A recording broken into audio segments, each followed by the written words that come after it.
بسم اللہ الرحمن الرحیم۔ السلام علیکم ورحمۃ اللہ وبرکاتہ۔ دوستوں اور ساتھیوں، میں آج کے اس ویڈیو میں یہ بتلانا چاہتا ہوں کہ اللہ رب العالمین اپنے بندے سے کتنی محبت فرماتے ہیں۔ دوستوں اور ساتھیوں، آپ غور کریں گے تو آپ کو معلوم ہوگا کہ اللہ رب العالمین نے جتنی بھی کم و بیش مخلوقات بنائی ہے، اللہ رب العالمین نے ہر مخلوق کے اندر محبت کا جذبہ رکھا ہے۔ مثلا ایک جانور بھی ہوتا ہے تو وہ اپنے بچے سے محبت کرتا ہے، ایک بندر ہوتا ہے تو وہ بھی اپنے بچے سے محبت کرتا ہے، ایک گائے اور بھینس ہو تو وہ بھی اپنے بچے سے محبت کرتے ہیں، اور اسی طرح سے انسان کے جو والدین ہوتے ماں اور باپ، یہ بھی اپنی اولاد سے حد سے زیادہ محبت کرتے ہیں۔ لیکن میں اس ویڈیو میں آپ حضرات کو بتلانا چاہتا ہوں کہ جو خالق کائنات ہیں، کہ جس اللہ نے اس زمین کو، آسمان کو، چاند کو، سورج کو، ستاروں کو بنایا ہے، اور کم و بیش اللہ رب العالمین نے 18,000 مخلوقات کو بنایا ہے، وہ اپنے بندے سے کتنی محبت کرتے ہیں۔ میرے دوستو، پیارے آقا صلی اللہ علیہ وسلم کا فرمان ہے کہ اللہ رب العالمین فرماتے ہیں کہ میں اپنے بندے کے ساتھ وہی گمان کرتا ہوں، میں اپنے بندے کے ساتھ وہی معاملہ کرتا ہوں، میں اپنے بندے کے ساتھ وہی سلوک کرتا ہوں جو وہ میرے ساتھ گمان رکھتا ہے، جو میرے بارے میں گمان رکھتا ہے، جو میرے متعلق وہ عقیدہ رکھتا ہے، میں اپنے بندے کے ساتھ اس کے گمان کے مطابق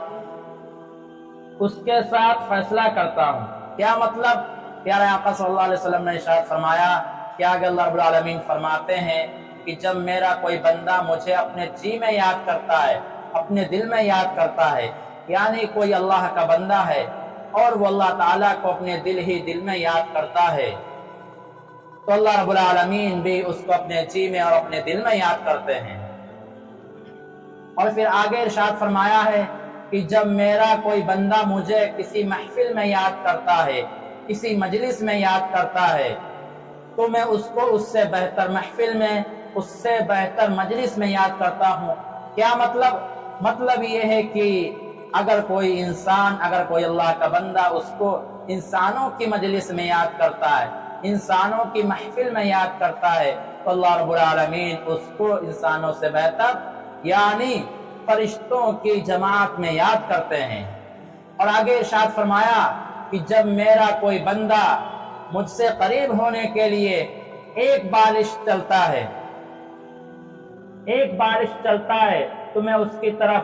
ایک ہاتھ کے برابر چلتا ہوں، یعنی جب بندہ ایک بالش کے برابر چلتا ہے تو اللہ رب العالمین ایک ہاتھ کے بقدر آگے بڑھ کر آتے ہیں اور اس کا ویلکم کرتے ہیں اور اس کو مبارک خوش آمدید کہتے ہیں۔ اور آگے ارشاد فرمایا کہ جب کوئی میرا بندہ میرے قریب آنے کے لیے،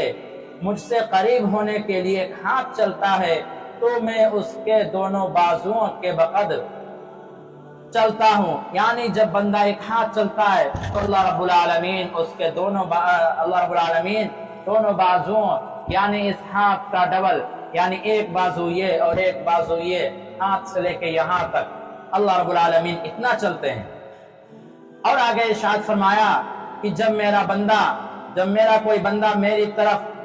آہستہ آہستہ چل کر آتا ہے، دھیرے دھیرے چل کر آتا ہے، تو میں اس کی طرف دوڑ کر جاتا ہوں، میں اس کی طرف بھاگ کر جاتا ہوں۔ سوچئے دوستوں اور ساتھیوں، اللہ رب العالمین ہم سے کتنی محبت فرماتے ہیں کہ اللہ رب العالمین نے محض اپنے فضل و کرم سے ہم کو انسان بنایا، اشرف المخلوقات بنایا ہے کہ اللہ رب العالمین نے جتنی مخلوقیں بنائی ہیں، ان تمام مخلوقوں میں سب سے اعلیٰ و عرفہ ہمیں اور آپ یعنی انسانوں کا مقام مرتبہ عطا فرمایا ہے۔ ہم نے اللہ رب العالمین سے کوئی درخواست نہیں کی تھی، ہم نے اللہ رب العالمین سے کوئی سفارش نہیں کی تھی، کہ ہم کو انسان بنا کر پیدا کر۔ اللہ رب العالمین چاہتے تو ہم کو کوئی دوسری مخلوق بنا کر پیدا فرما دیتے، لیکن یہ اللہ رب العالمین کا احسان تھا، اس کا فضل تھا کہ اللہ رب العالمین نے ہمیں اور آپ کو انسان بنایا، اور انسان بنانے کے بعد اللہ رب العالمین نے ہمیں طاقت اور قوت دی، ہمیں حسن اور جمال دیا، ہمیں عقل دی، ہمیں دانائی دی۔ اللہ رب العالمین نے ہمیں ہر طرح کی نعمتوں سے نوازا، اور پھر اس کے باوجود بھی اللہ رب العالمین ہم سے کتنی محبت فرماتے ہیں۔ تو اس لیے اور دوستو، ہمیں اور آپ کو بھی چاہیے کہ اللہ رب العالمین کی اس محبت کا ہم حق ادا کریں، اور جس طرح سے اللہ رب العالمین ہم سے محبت کرتے ہیں، ہم بھی اسی طرح سے اللہ رب العالمین کے حکم کے مطابق اپنی زندگی کو گزارنے کی ہم اور آپ بھی اس طرح سے اپنی زندگی کو گزاریں، اللہ کے حکم پر چلیں، نبی کے طریقے پر چلیں۔ اللہ رب العالمین ہمیں اور آپ کو کہنے سننے زیادہ عمل کرنے کی توفیق عطا فرمائے۔